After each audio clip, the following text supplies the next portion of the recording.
আসসালামু আলাইকুম ওয়া রাহমাতুল্লাহ। আজকে আপনাদেরকে একটা হাদিসের অনুবাদ শোনাবো। যদি আমরা হাদিসটিকে আমাদের জীবনে বাস্তবায়ন করতে পারি তাহলে আমরা ইনশাআল্লাহ একটা সুন্দর সুখী সমৃদ্ধশালী ইবাদতে জীবন করতে পারব। আসেন হাদিসটির অর্থ শুনি।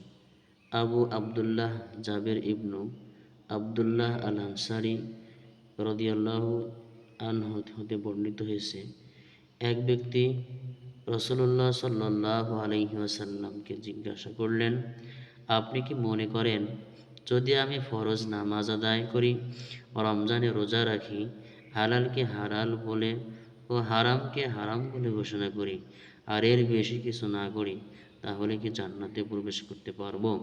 তিনি রাসূল সাল্লাল্লাহু আলাইহি ওয়াসাল্লাম বললেন, হ্যাঁ।